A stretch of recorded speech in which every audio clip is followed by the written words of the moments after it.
Hello সবাইকে, Adobe Photoshop, Adobe Lightroom ইত্যাদি বিভিন্ন ধরনের অ্যাপ দিয়ে তো অনেক ছবি এডিট করলেন। সো আজকে কিছু out of the box try করা যাক। হ্যাঁ, আজকে যে এই সফটওয়্যারটি দিয়ে ছবি এডিট করবো সেটির নাম হচ্ছে গুগল ফটোস। হ্যাঁ, গুগল ফটোসের কথাই বলছি। সো গুগল ফটোস আপনারা সবাই গুগল ফটোসের সঙ্গে কম বেশি পরিচিত। গুগল ফটোস গুগলের ওয়ান অফ দ্য বেস্ট অ্যাপের মধ্যে একটি। সো প্রথমে আমরা গুগল ফটোস ওপেন করে নিব।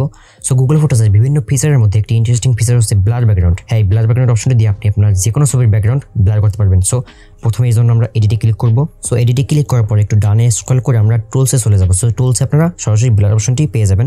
সো এখানে ব্লারে ক্লিক করবেন। সো এটা কিছু টাইম নিয়ে, জাস্ট কয়েক সেকেন্ড টাইম নিয়ে আপনার ছবিটার ব্যাকগ্রাউন্ড ব্লার করে দিবে। And here you go. Before and after দেখতে পাচ্ছেন বেশির একটি পার্থক্য, যেটা দৃশ্যমান। যেমন আমি যদি ব্লারটা বাড়িয়ে দিই, সেক্ষেত্রে দেখতে পাচ্ছেন আমার ব্যাকগ্রাউন্ডটা পুরো ব্লার হয়ে যাচ্ছে।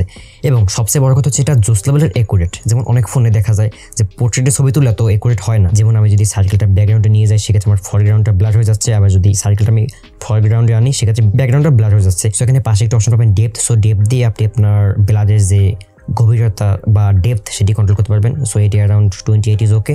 So blur 66 is okay. So দেখতে পাচ্ছেন বিফোর অ্যান্ড আফটার। এবং এখানে ব্লারের পাশাপাশি এখানে আরেকটা অপশন রয়েছে পোর্ট্রেট লাইট। যেমন আমি এখানে পোর্ট্রেট লাইট অপশনটা দিয়ে আমি আমার ছবির বা ফেসের যে আলোটা সেটা কন্ট্রোল করতে পারতেছি। অ্যান্ড এটা বাড়ালে কমালে পার্থক্যটা দেখতে পাচ্ছেন লক্ষণীয়।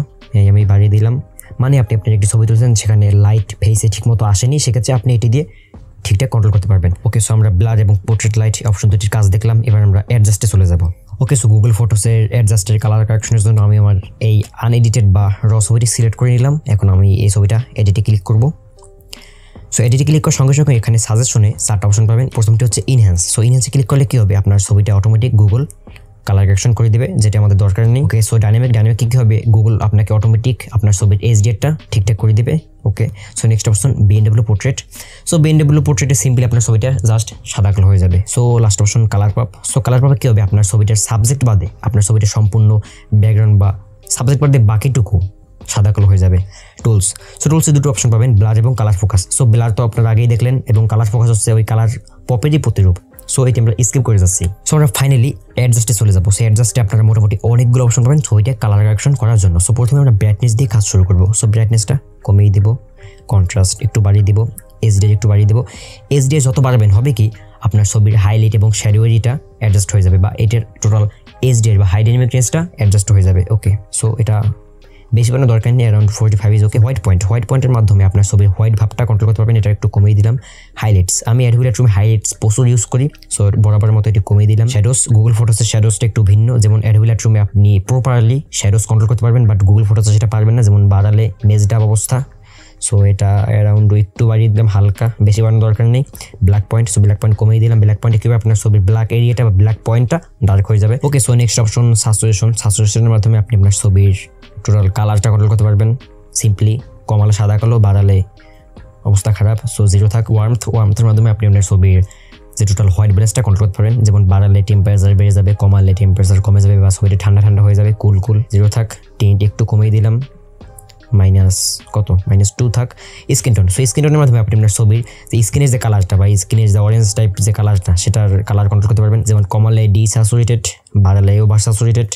সো এটা simply for blue tone. So blue টোনটা যত বাড়বেন আপনার ছবির যে ব্লু যে ভাবটা বা ব্লু কালারটা, সেটার স্যাচুরেশন বা তীব্রতা বেড়ে যাবে। সো ধরুন আপনি দিনে একটি ছবি তুলেছেন যেটিতে স্কাই রয়েছে বা আকাশ রয়েছে, এবং আকাশের কালার নীল, আপনারা সবাই জানেন। সো আপনি যদি সেখানে ব্লু টোনটা বাড়ান, সেক্ষেত্রে আকাশের কালারটা বেড়ে যাবে এবং কমালে কমে যাবে। ওকে, সো পপ, এই পপ অপশনটা অ্যাডোবি লাইটরুমের ক্লারিটির সঙ্গে তুলনা করা যায়। যেমন পপ যদি বেশি বাড়িয়ে দিই, দেখুন ছবিটা জাস্ট ধ্বংস হয়ে যাচ্ছে। এবং আমি যদি কমিয়ে দিই, সেক্ষেত্রে আগের মতো ঠিকঠাক। সো এটা একটু বাড়িয়ে দিলাম।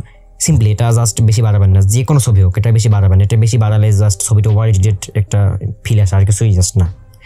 শার্পেন। সো শার্পেন বাড়লে কী হবে, আপনার ছবিটা টোটাল শার্পনেসটা বেড়ে যাবে, এবং শার্পনেস বাড়ার সাথে সাথে আপনার ছবির ডিজিটাল নয়েজ, ডিজিটাল শার্পনেস এগুলো বেড়ে যাবে। সো বেশি বাড়ানোর দরকার নেই, অ্যারাউন্ড 8, 10, 15 এরকমই রাখবেন। যেমন 7 রাখলাম আমি। ওকে, সো নেক্সট অপশন হচ্ছে ডিনয়েজ। সো ডিনয়েজ যদি আমি বাড়িয়ে দিই, দেখুন ছবিটা জাস্ট ঘোলা হয়ে ছবিটা শেষ হয়ে গেছে, আর কিছুই না। সো এটি কমিয়ে দিলাম। আপনি একটি রাতে ছবি তুলেছেন, সেখানে কিছু নয়েজ রয়েছে, আপনি যদি ডিনয়েজটা বাড়ান, সেক্ষেত্রে সেই ছবিটার নয়েজটা ডিরেকশন হয়ে যাবে।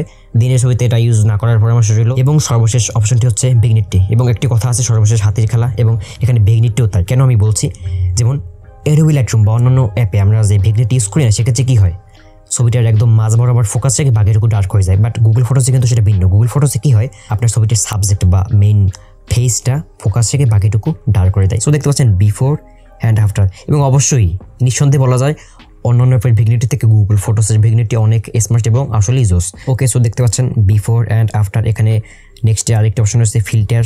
সো বরাবর আমি ফিল্টার ইউজ করি না, আপনারা স্যার এটা ইউজ করতে পারেন। ওকে, সো এই তো আপনারা দেখে গেলেন কীভাবে গুগল ফটোসের অ্যাডজাস্টের এই অপশনগুলো ইউজ করে আমরা একটি ছবি মোটামুটি কালার ক্রিয়েশন করলাম। ওকে, সো আমরা এবার কনক্লুশন আসি যে গুগল ফটোস দিয়ে আপনার ছবি এডিট করা উচিত কিংবা না।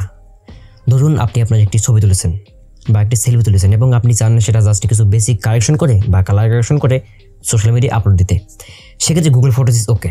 বাট অ্যাডভান্স লেভেল এডিটিং, সেক্ষেত্রে গুগল ফটোস অবশ্যই আদর্শ নয়। বাট কখনো অ্যাডভান্স লেভেলের এডিটিং, কালার এডিটিং এগুলো গুগল ফটোস দিয়ে আপনারা কখনোই করতে পারবেন। এজন্য অ্যাডোবি লাইটরুম আছে, অ্যাডোবি ফটোশপ আছে, আর বিভিন্ন অ্যাপ রয়েছে। ওকে, সো আপনারা দেখলেন কীভাবে গুগল ফটোস দিয়ে মাত্র 1-2 মিনিটের ভিতর মোটামুটি একটি বেসিক লেভেলের কালার কারেকশন করা যায়।